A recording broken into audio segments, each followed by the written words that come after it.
The video opens with a sharp hook, the kind meant to pull viewers in before they can blink. The narrator warns them that what they're about to hear is so ridiculous they might not even believe it, and then asks where they're watching from.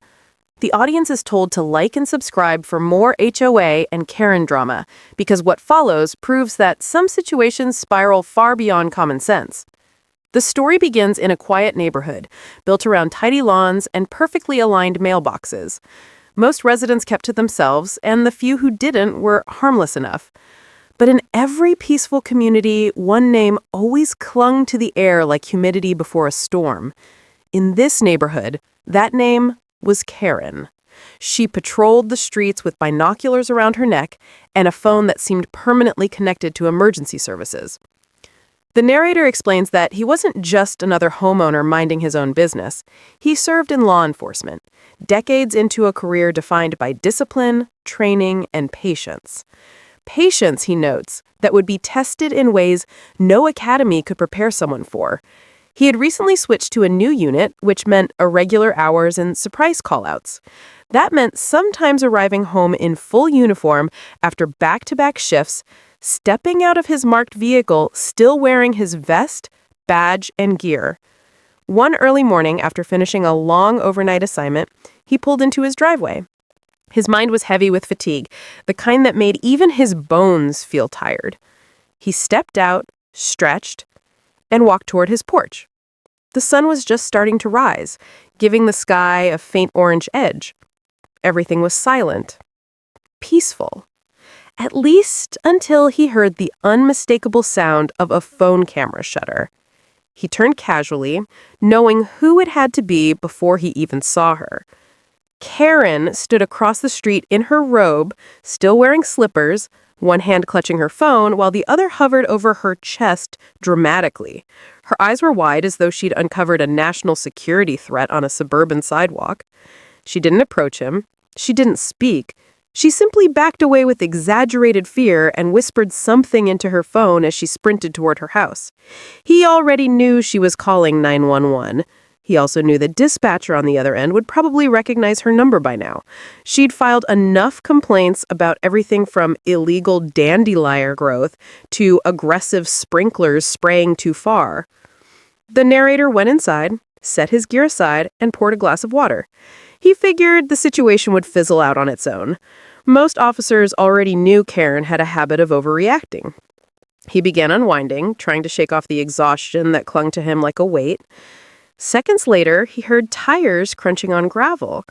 Not casual parking, a quick, purposeful stop. Then another. 2 units.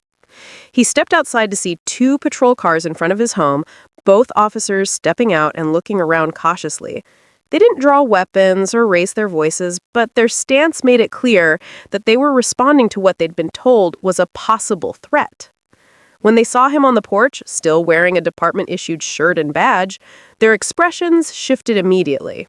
Recognition, relief, and then a trace of frustration. Not toward him, toward the caller.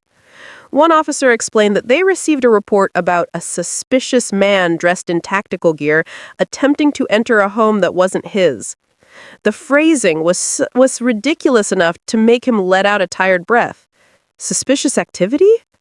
Tactical gear? Attempting to enter a home by walking through the front door while holding keys? Before the officers could finish clarifying, Karen stormed out of her house in full emotional performance mode. She pointed, shouted accusations, and insisted they arrest him before he disappears. She claimed that she'd seen him snooping around and that no real officer would act like that, ignoring the fact that his squad car was still parked in the driveway.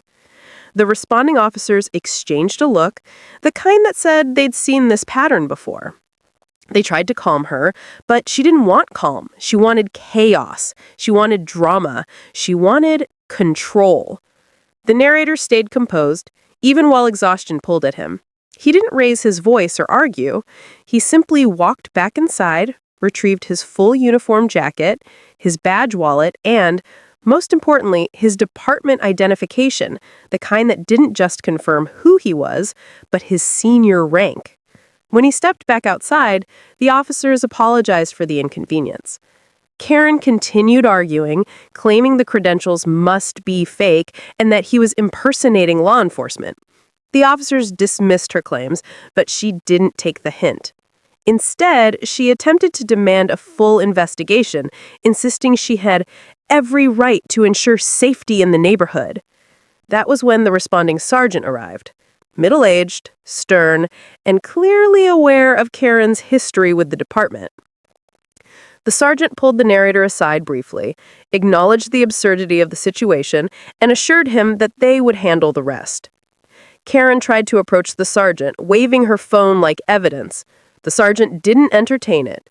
Instead, he informed her that knowingly filing false emergency reports could result in charges.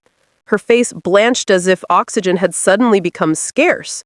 She tried to backpedal, then blamed stress, then blamed intuition, then suggested the narrator had been acting suspiciously on purpose. But it was too late. The sergeant had already noted her history of similar calls. He warned her that if she continued abusing emergency lines, the next report might not be met with warnings. The narrator watched silently as Karen's confidence cracked. She retreated into her house, slamming the door hard enough to echo down the street. The officers exchanged polite nods with him before leaving. The morning returned to silence. Inside, the narrator finally sank on his couch. He hadn't expected the day to begin with false alarms and neighborhood theatrics, but he also sensed that this wasn't the last time Karen would target him. People like her rarely let go. They escalate, they obsess, and when someone like her feels embarrassed, they become unpredictable. He knew this incident was only the beginning, the first spark in what would become a long and exhausting firestorm. As the chapter closes, the narrator hints that the next encounter with Karen would make this one look tame, and that soon even the police department would grow tired of her antics. The next morning carried a strange tension, like the neighborhood itself was holding its breath. I woke up early, still annoyed by the scene from the night before. It was one thing to deal with petty complaints and grumbling neighbors, but it was another to be accused of suspicious activity while wearing the same uniform that protected the people making the accusations. I grabbed my coffee, stepped outside, and saw Karen already pacing across her lawn as if she'd spent the whole night fueling her outrage. She didn't say a word, but the way she glared told me she wasn't finished. The look wasn't confusion. It was embarrassment, and people like her didn't let embarrassment go quietly. They doubled down until everyone else around them suffered for it. I didn't intend to let that happen, but I also didn't plan to give her the satisfaction of reacting. Before leaving for work, I checked the doorbell cam recording again. I wanted to be sure everything was documented the way it should be. The footage captured every second of her lingering, every one of her exaggerated claims, and every moment of the officer realizing she had wasted their time. The clip was sharp and clear. It even caught her muttering to herself after the officer left, trying to justify her lies like she was rehearsing them for a bigger audience. I saved the recording. I didn't know if I would need it yet, but my instincts told me to be ready. People like Karen didn't back off. They escalated. I drove to the station with the sun just starting to rise, the world feeling calm again. But the calm didn't last. As soon as I walked inside, I noticed the looks from a few coworkers, curious, surprised, hinting at something they weren't saying yet. It took only a moment before one of them pulled me aside to show me a message. Someone had already filed a complaint about me. It claimed I was lingering suspiciously in my driveway and possibly impersonating an officer. The wording matched the nonsense I heard the night before, and the timing was too perfect. I didn't even need to guess who sent it. Her name might not have been on the form, but the fingerprints were all hers. The captain skimmed the complaint and shook his head. He knew me too well to take it seriously, but procedure was procedure. Whenever a complaint came in, even a ridiculous one, someone had to verify the details. Thankfully, it didn't take long. Soon enough, the shift's supervisor who reviewed the body cam footage from the responding officer cleared everything. It was obvious she had lied. It was obvious she had wasted resources. It was obvious she was going to keep pushing. When I walked back outside after my shift, I expected things to settle down, but trouble had already found its way to my house. Two members of the HOA board stood in front of my driveway, clipboards in hand, performing the sort of fake inspection they pretended was official business. That was her doing too. She always knew how to pull strings behind the scenes, especially when those strings hung over people who didn't like confrontation. They claimed they were investigating possible violations, though they couldn't name a single one. They took photos of my yard, my mailbox, even the paint on the side of the house. It was clear what they were doing. They wanted to build a paper trail. They wanted leverage. They wanted punishment for what they had decided was disrespect. Their behavior didn't intimidate me, but it did bother me, not because I feared consequences, but because I hated seeing power abused so carelessly. As I watched them linger, scribbling nonsense notes on their clipboards, I realized something important. They had no idea who they were dealing with, and they had no idea how many rules they themselves were breaking in the process. I didn't confront them. I didn't tell them to leave. Instead, I recorded every second of the interaction. With the HOA, silence wasn't weakness. It was strategy. They trusted chaos and confusion to carry their authority. They never expected someone to take the slow, meticulous route towards exposing them. A few neighbors watched from their porches. Some looked sympathetic, others looked entertained, as if watching a familiar disaster unfold. One neighbor across the cul-de-sac gave me a small nod, the kind that said they knew exactly how unreasonable this was, but also how powerless they had felt under the same pressure. By the time the board members were done circling my property like vultures searching for imaginary violations, I had enough footage to fill an entire file, and it was only the beginning. Later that evening, when the sun dipped low and the street got quiet, I reviewed every clip. The recordings told a story even worse than I had realized. They weren't just overreaching, they were breaking multiple HOA bylaws, trespassing limits, notice requirements, inspection protocols, and privacy boundaries. They didn't even bother hiding their intentions. It became clear that this wasn't going to end with a simple confrontation. It wasn't a misunderstanding. It wasn't even personal irritation anymore. It was a coordinated push from Karen and the parts of the HOA she influenced, a power play, a challenge.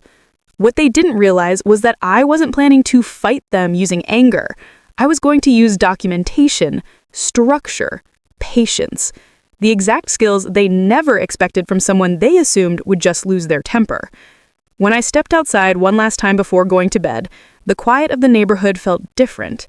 It felt expectant, as if the people living here sensed that something big was building behind the scenes.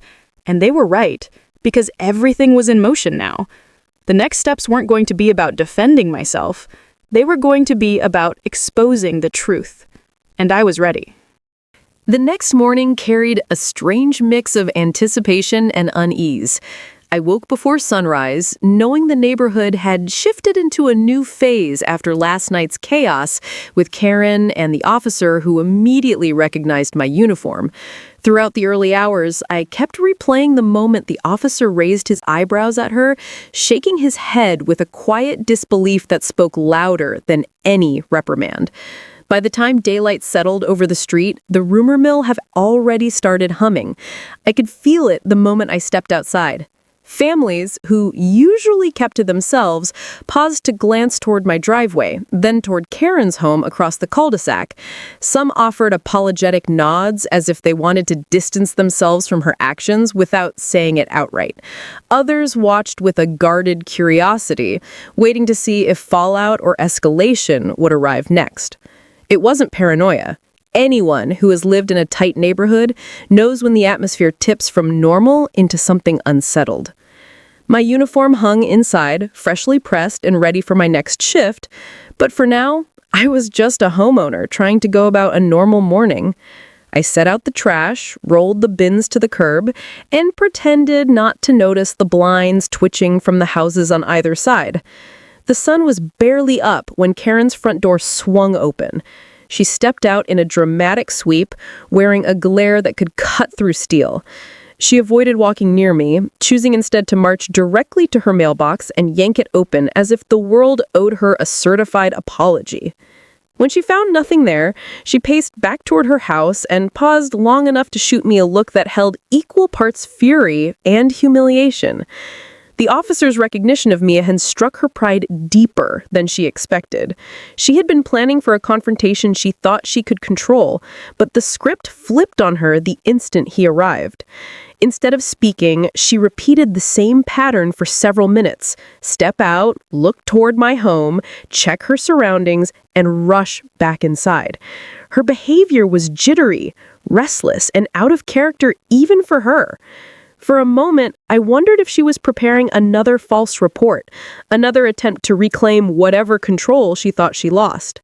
But something felt different this time. It wasn't aggression. It was fear of exposure. Later that morning, as I prepared to leave for errands, a squad car cruised slowly down the street. Unlike last night, there was no urgency. The officer nodded at me, then slowed near Karen's home. She opened her blinds, spotted the patrol car, and instantly released them as if the light itself had burned her. The officer idled briefly, then continued onward. That was when I realized the situation had already spread deeper than she expected. Someone must have filed a report, not about me, but about her. Neighbors had limits, and Karen had crossed them repeatedly over the years. Her habit of dialing emergency services over petty issues wasn't new, but last night's stunt seemed to have tipped the balance. When the officer recognized me, when he realized she fabricated a suspicious activity call, knowing full well nothing was wrong, she unknowingly exposed a pattern. Dispatchers keep logs, officers share notes, patterns become cases. Around noon, one of the longtime residents, a quiet older man from 2 houses down, approached me while I was checking my mailbox. He didn't speak loudly. He didn't even stop walking. But his words carried clearly enough.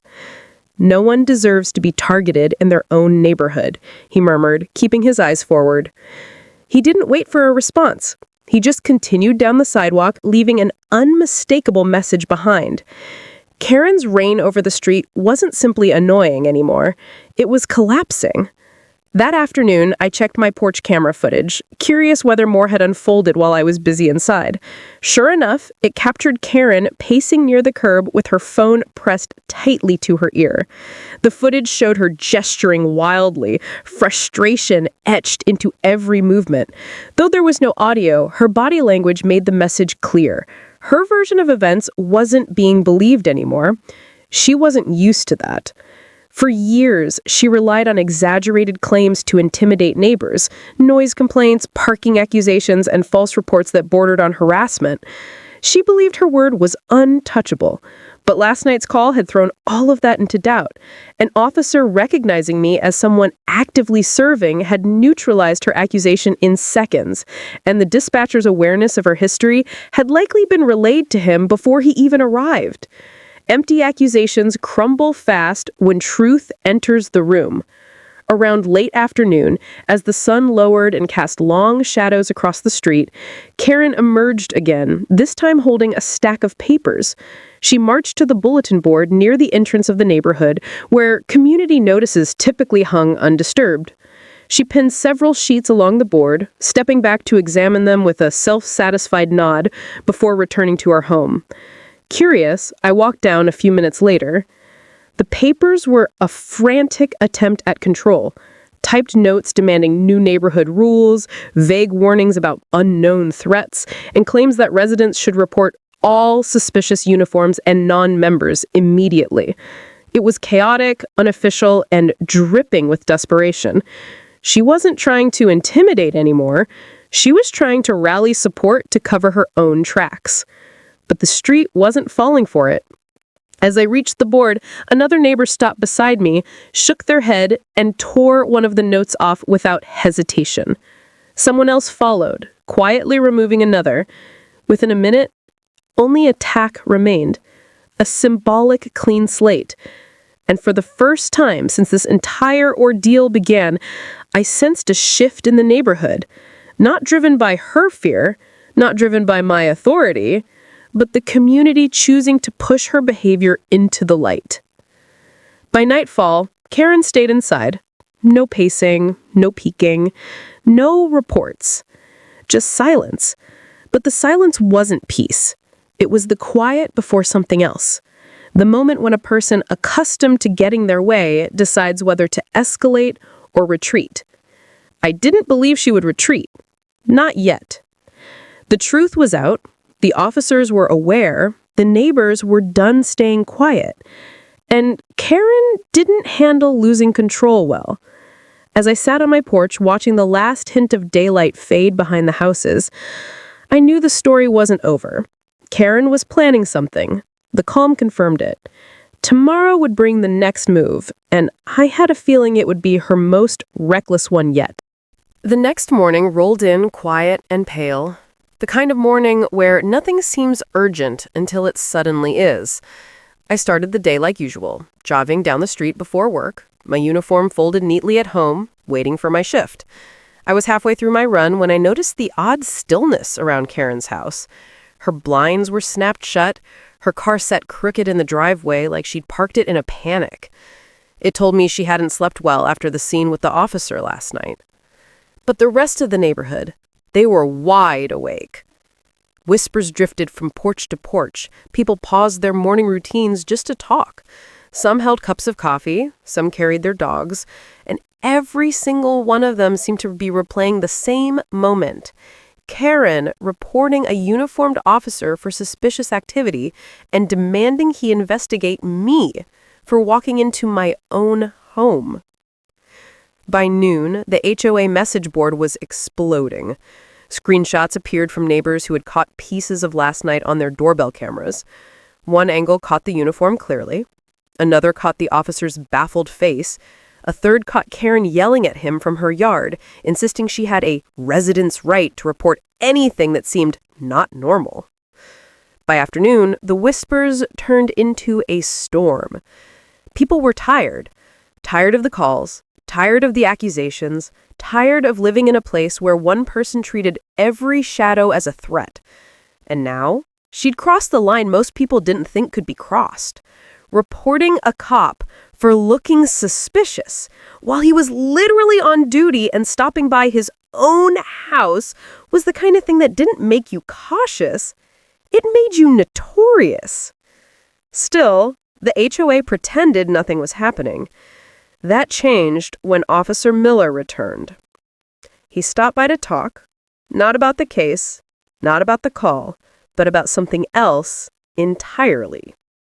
He told me another officer had been dispatched to the neighborhood earlier for something unrelated, but when he entered the HOA meeting room to get the file they kept for community watch reports, he found something that made him freeze. Half the complaints in the binder had my address attached, and every one of those complaints was filed by Karen. It got worse. Some of the complaints were marked as pending investigation, even though there was nothing to investigate. A few others were categorized as potential security risks. Then came the one that changed everything. A report claiming I had a pattern of unusual nighttime visitors. The visitors? My own team members, who occasionally dropped me off after late shifts. It became clear what was happening.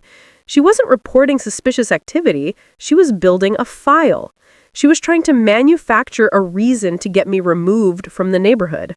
And the HOA board, whether out of fear or convenience, was allowing her to flood the system with her claims. The weight of that hit me differently. Being a cop meant understanding the difference between a responsible report and a targeted one. This was targeted. This was personal. Not because she felt unsafe, but because she felt entitled to control the narrative of the neighborhood.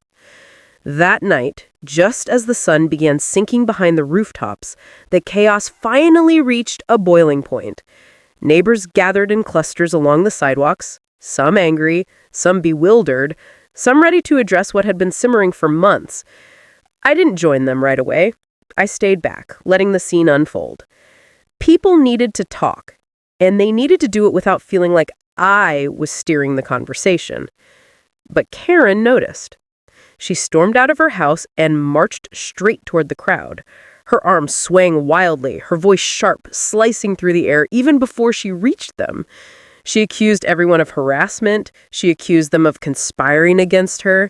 She said the neighborhood was becoming unsafe because people refused to follow procedures. She even tried to claim the officer had overstepped his authority when he refused to detain me. And then she made the mistake everyone would remember. She tried to accuse the officer in front of everyone. She said he lied about seeing me enter my house. She claimed he had taken my side just to make her look unstable. She tried to turn the neighborhood against the very person she had summoned. But the officer had something she didn't. He had body cam footage. And neighbors rarely defend a person who calls the police so often that they openly admit they monitor their own street with binoculars. The tension hung in the air as the officer stood quietly, letting her rant until she finally ran out of words. Then he delivered his statement in that calm, controlled tone only seasoned officers can manage.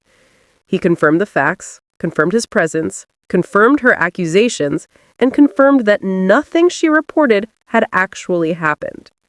Silence hit the neighborhood like a sudden gust. Karen didn't take it well. She never did. She lunged for control of the moment, trying to talk over him, waving her hands like the air itself owed her obedience. But her voice didn't drown out anyone this time. For the first moment since she had moved in, people didn't shrink under her glare. They stared back. And that changed the entire dynamic. Her power wasn't real anymore. It was only intimidation. And intimidation disappears the moment people stop accepting it.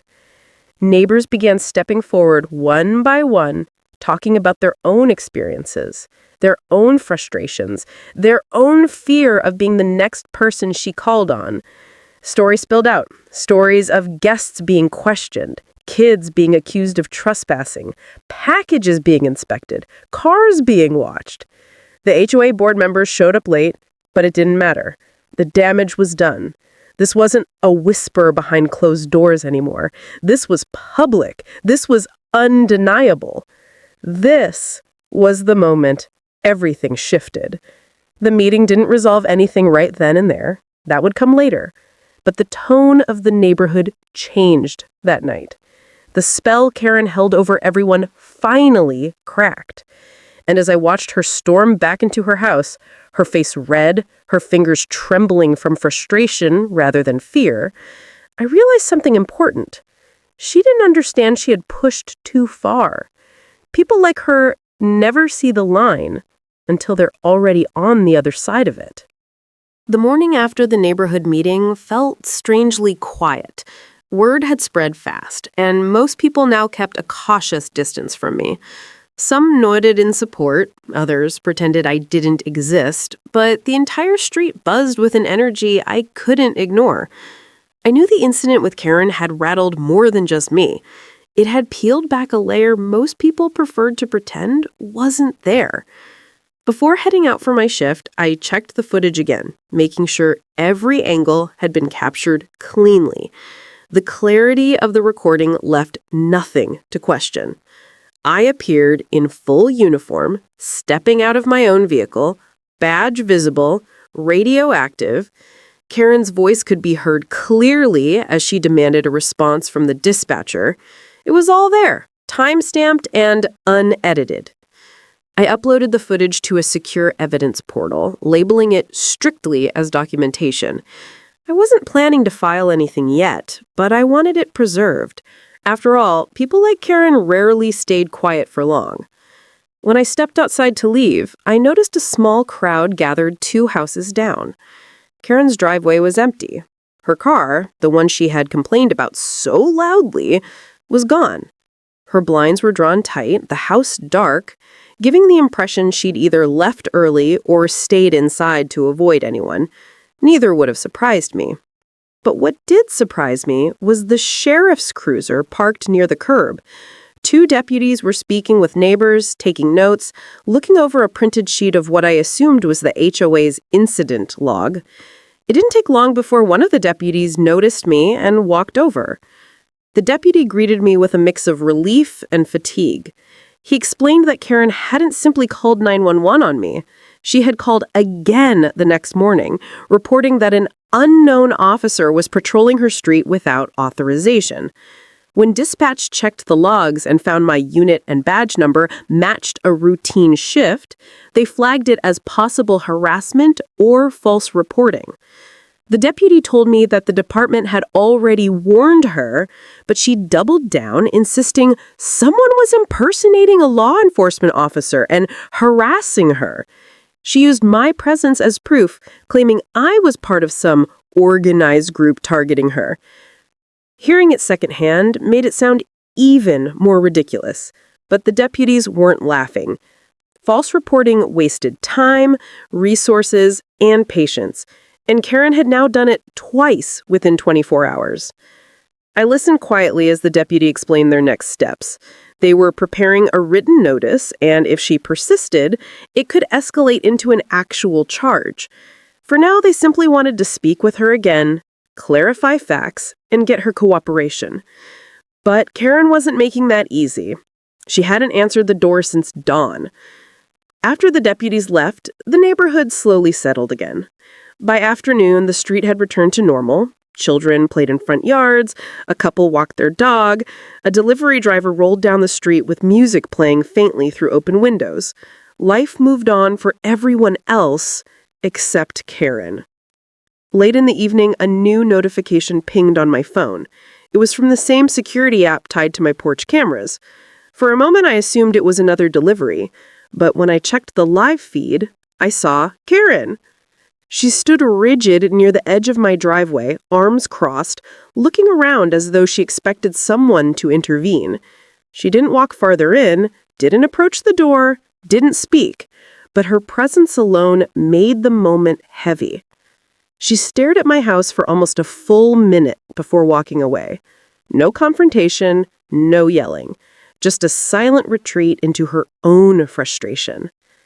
The strange behavior didn't end there.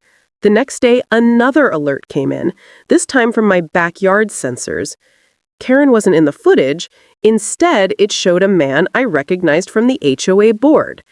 He paced along the property line, occasionally leaning in to inspect the fencing.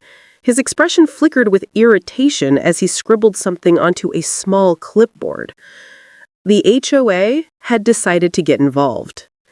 By the third day, the board sent a formal letter accusing me of unauthorized activity, a phrase that meant nothing legally but looked bold in the letterhead. They referenced the disruption from Karen's 911 incident and suggested my presence in uniform had made some residents uncomfortable. It was clear the HOA wasn't interested in the truth. They were circling around Karen, protecting her ego the same way they protected every outdated rule she tried to twist. Holding the letter, I felt the same calm I carried during operations. Pressure didn't rattle me. It gave me clarity. The HOA was escalating. Karen was spiraling. And everything they were doing was being recorded, time-stamped, and stored.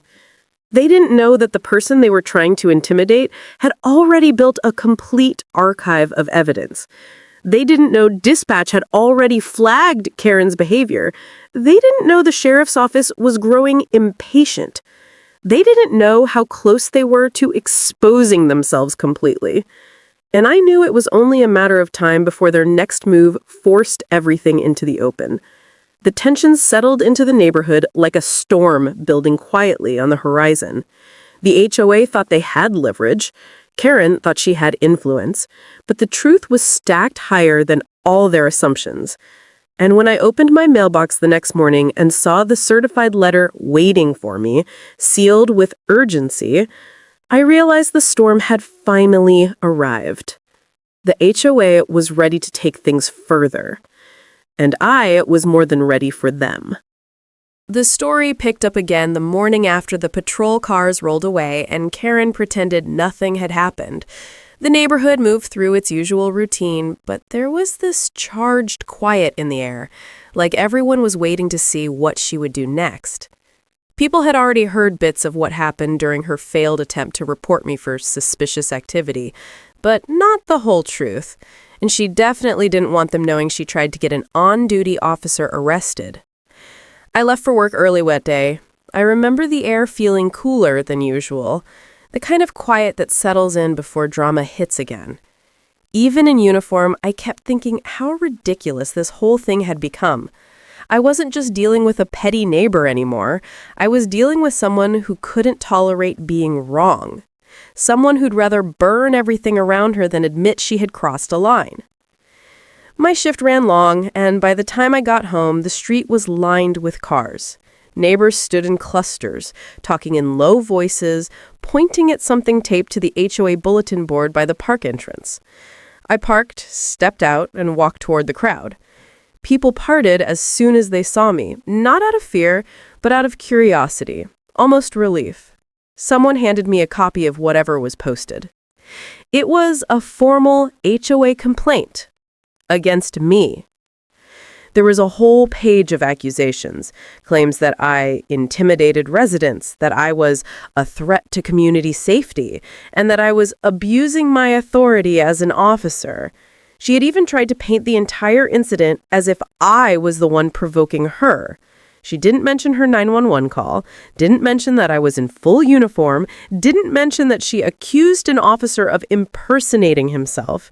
It was the kind of creative storytelling only someone desperate would come up with. The kicker was the request at the bottom. A hearing to review my eligibility to live in the neighborhood.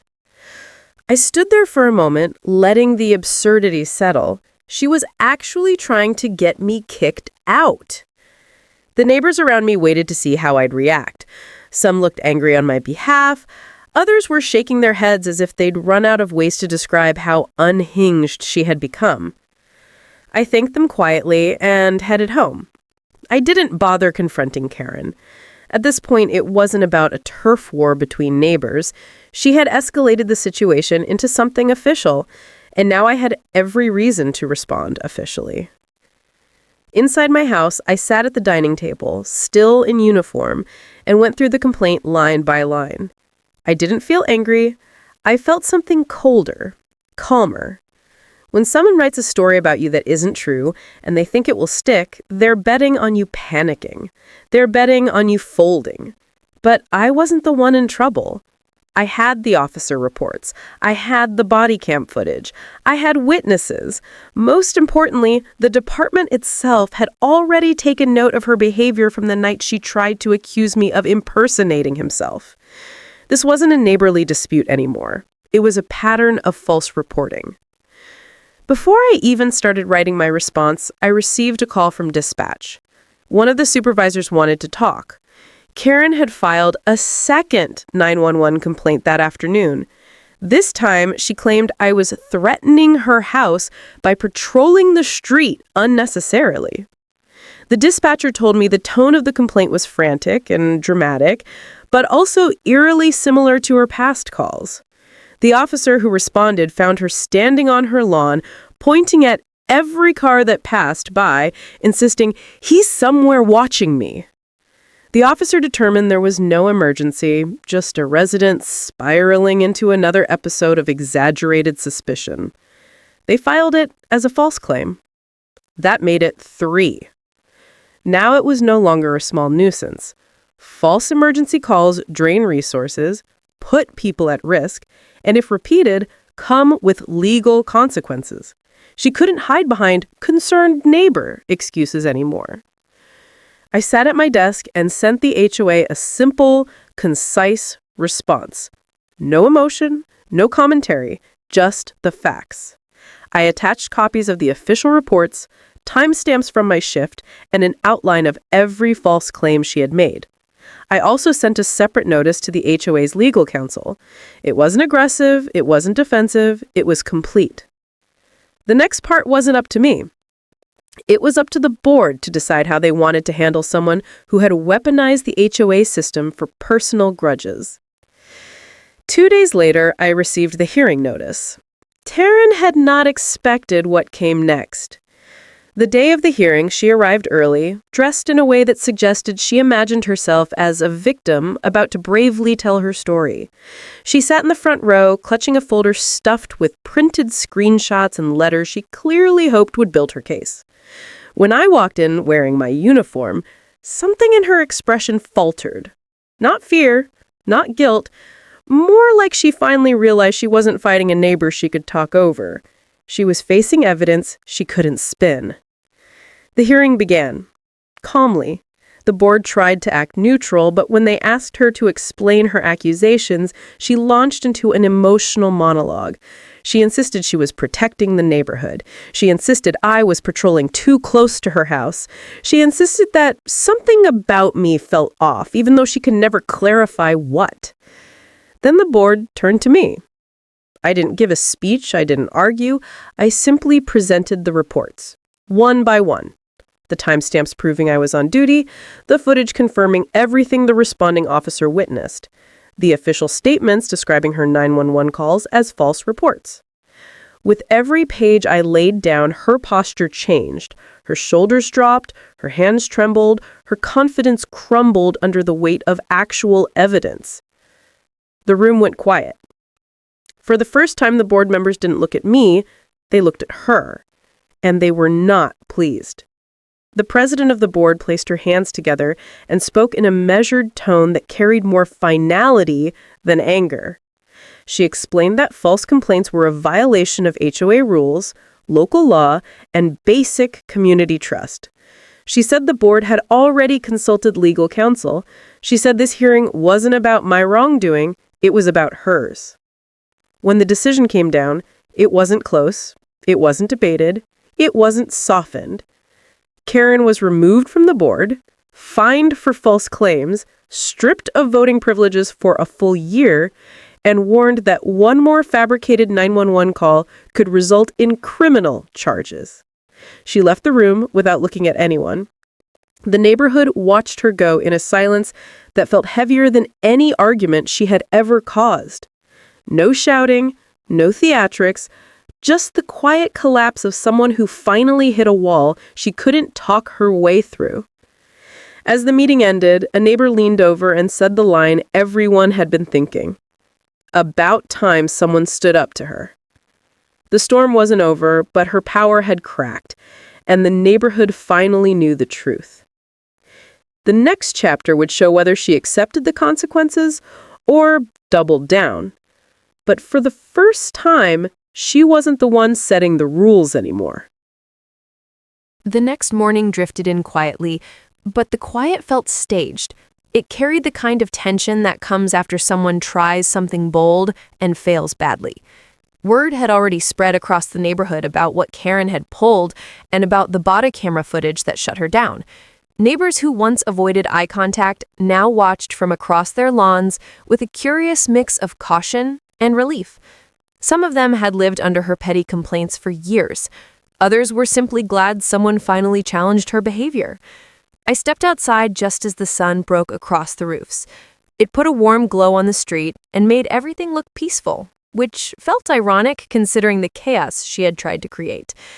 My uniform rested over my arm. I didn't plan to wear it today. I wanted to see how people acted when I looked like just another resident. Still, I carried the knowledge that would matter soon. Karen didn't know how deep her mistake went, and she didn't know how many officers had watched the footage with raised eyebrows. Animal Control had filed their own report. The dispatcher who recognized me had done the same. The responding officer prepared a statement that clarified everything. Reports stack up fast when someone abuses emergency services, and Karen had pushed her luck for years without realizing the wrong target can end everything she built. I walked to my car, noticing how several neighbors hesitated before waving. They weren't afraid of me. They were afraid of the storm heading toward Karen. They knew the system didn't turn slowly when the complaint involved a uniformed officer being falsely reported. I could almost sense the weight of that realization settling across the homes. But Karen was not the type to retreat. Not even humiliation slowed her. Later that morning, a cluster of HOA board members gathered in her driveway. They looked uncomfortable. My guess was they had been dragged there by her demands. Their faces had the defeated expression of people who realized one person could sink the whole ship if she pushed the wrong boundary. I stayed inside and watched from the window. I didn't need to get close to read their body language. Their heads shook, their arms folded, Karen's hands moved wildly as she paced. She pointed toward my home again and again. Even from a distance, I could tell she was rehearsing a story so distorted it barely resembled what happened. Her meeting didn't last long. Within 10 minutes, the board members walked to their cars without looking back. Karen stomped inside her house with an energy that suggested she'd either make another mistake soon or break something expensive in frustration. The rest of the day moved slowly. I did chores, checked my mail, and tried to enjoy the calm. My dog curled near my feet every time I sat down, as if sensing things weren't done yet. Animals always know before people do. He kept glancing toward the front window, waiting for something I couldn't see. By early evening, a police cruiser rolled into the neighborhood. It stopped across from Karen's house. Another pulled in behind it. I stayed in the living room and watched them walk up her driveway. The officers carried clipboards. That meant paperwork. And paperwork meant accountability. The front door opened. The officers stepped inside. It wasn't loud, but tension crept across the houses like a slow wave. For a few minutes, the street stayed still. Curtains shifted, sidewalks emptied. Everyone waited to see what came next. When the officers eventually walked her out, she tried to maintain her composure. She had tightened her mouth into a thin line and kept her chin up, but her eyes darted around. She knew every neighbor was watching. She knew the story was already spreading faster than she could spin it. The officers didn't handcuff her. This wasn't an arrest. It was a formal warning about misuse of emergency services. It was also an official note that future misuse would trigger charges. They explained something to her as she nodded stiffly. She wanted to appear in control, but she couldn't hide the crack in her confidence. The officers left, and Karen stood alone in her driveway for a while. She didn't shout. She didn't run across the lawn. She just stood there, staring at the street like she was looking for something she couldn't find anymore. Maybe she was realizing her influence wasn't what she thought. Maybe she was realizing the uniform she tried to target was the very thing that protected the neighborhood from her behavior. Whatever she thought, she stayed strangely still before walking back inside. That night felt different. Neighbors who rarely spoke approached me with quiet appreciation. They didn't thank me directly. They didn't talk about what happened. Instead, they made conversations about unrelated things, subtle but intentional. They wanted me to know the street felt safer.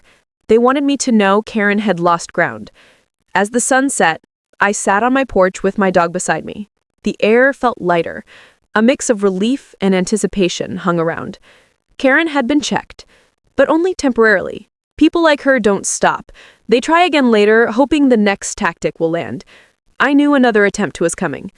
But I also knew she had no idea how closely agencies now watched her. She thought this was a neighborhood fight. She thought it would stay small. She didn't understand that once an official report is filed, the system doesn't forget. It waits. It documents. It builds patterns, and Karen had just created one. As the evening quieted, a final thought settled in. Whatever she tried next would not end the way she expected. She had crossed into territory she didn't understand, and she walked straight into systems designed to hold people accountable. The backlash from Karen's false report spread through the neighborhood faster than anyone expected. People who had once quietly tolerated her behavior were no longer willing to stay silent. The footage of me standing in full uniform, clearly on duty, had made its way through group chats, HOA forums, and even a few local pages that covered neighborhood issues. The reaction wasn't small. It set something in motion that the HOA board could no longer control. But before the full storm arrived, I recorded the opening message for my viewers, telling them I was watching the comments come in from all around the world. I asked where they were watching from, and I reminded them to like and subscribe because the finale of the story they'd followed so long was finally here. Then I set the phone down and went back to dealing with the chaos unfolding in real time. By the start of the next morning, I opened my front door and found 3 neighbors waiting. They didn't want trouble. They wanted clarity. They wanted to know how someone in their own community could get away with calling emergency services repeatedly for things that were never emergencies. They admitted that this time felt like a turning point. It wasn't about me being on duty. It wasn't even about the uniform. It was about misuse of authority, manipulation of fear, and placing unnecessary strain on people who were simply trying to live their lives. Their frustration wasn't loud, but it was steady and growing. What started as a quiet conversation became something bigger within hours. More people joined, more stories surfaced. Everyone remembered the times Karen had reported a neighbor's relative for walking a dog, or a delivery driver for stopping too long at a driveway, or a teenager for riding a bike she claimed was stolen. In every case, there was never evidence. There was only her certainty that she had the right to decide who belonged and who didn't. The HOA board tried to keep the situation contained. They wanted people to stop meeting, stop messaging, stop comparing notes. But the momentum had shifted. People were tired, and they weren't willing to be dismissed anymore. Word reached the city oversight office by noon. They stepped in without hesitation. They reviewed every call Karen had made over the past year and flagged several for potential misuse.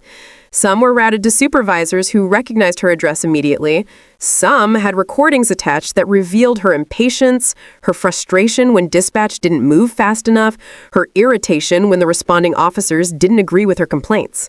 The turning point came when the oversight officer asked me directly if I wanted to file a formal statement. I hesitated.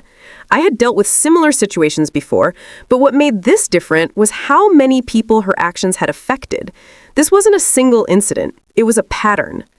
When I submitted the report, I included the footage from the night she confronted me, the dispatch log showing I was on duty, and the timestamps proving her claim didn't match reality.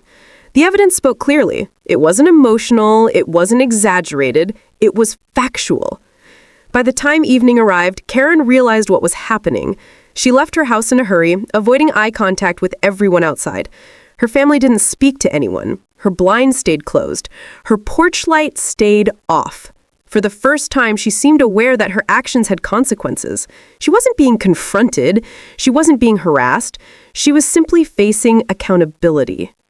The HOA board called an emergency meeting, and this time the neighborhood showed up in full force. People filled the room, stood in the hallways, and spilled out onto the sidewalk. There was no yelling, despite the tension. No one wanted a spectacle. They wanted change. The board tried to defend their inaction, claiming they didn't have enough evidence to intervene sooner. But the residents pushed back. They asked why the same person had been allowed to file so many baseless complaints without oversight. They asked why the board had never questioned her reliability. They asked why they supported someone who caused more disruption than any supposed rule violation. The vote to remove Karen from her position passed without hesitation.